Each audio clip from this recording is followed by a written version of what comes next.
হেফাজতে ইসলাম বাংলাদেশ বাঁশখালী শাখায় কাউন্সিল মাওলানা মহিউদ্দিন খান জসিম শাহের এর সঞ্চালনায় অনুষ্ঠান অনুষ্ঠিত হয়েছে। মোনতাহেরুল হক আমিনের তথ্যচিত্রে বিস্তারিত।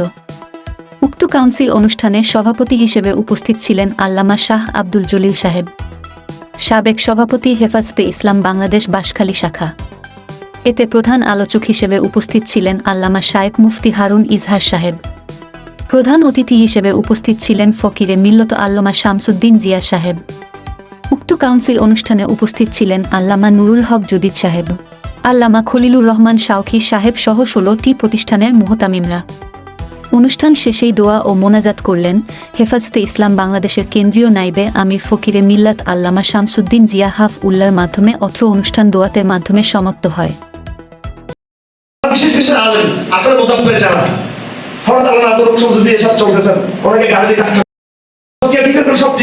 এখন তবে এই লোকগুলোকে সরাই দাও, দেখবেন কোন একটা সিস্টেম করে বিচার করতে পারবো না, মামলা দিতে পারবো না, হয়তো ওনাদেরকে সরাই দেওয়ার চেষ্টা করবে।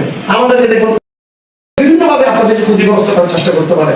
আগামী দিনে বিভিন্ন বিশৃঙ্খলা বাংলাদেশে হতে পারে, এগুলো নিয়ে আপনারা খুব সতর্ক থাকবেন। হ্যাঁ, নির্বাচন হবে, আমরা এটি হয়ে যাবো, এই অমুক দল এত সিট পাবে, ওই সমস্ত কল্পনা হয়ে যাবে। এগুলো আগে চক্রান্ত বুঝতে চেষ্টা করেন, ওগুলো করার অসুবিধা কিছু পার্লামেন্টে যাওয়া দরকার, ঠিক আছে, তার চেয়ে বেশি আমাদের নিরাপত্তার চেয়ে বেশি আগে দরকার। আপনারা অবশ্যই জানেন, বিগত 16 বছর পর্যন্ত এই রাষ্ট্রকে পেশিবাদ সরকার জালেম আওয়ামী লীগ শাসন করেছে। তারা সর্বপ্রথম ক্ষমতায় আসার পর বাংলাদেশের উজ্জ্বল নক্ষত্র অন্ধকারে নির্বিচারে গুলি চালিয়ে হত্যা করেছে।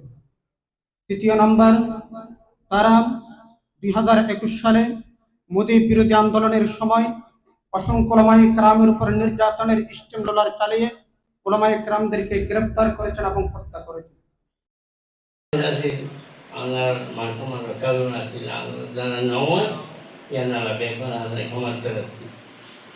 বেশি বুঝি মাদ্রাসা দিল বাগবাগি দিল বায়ান নিয়ে আবার আর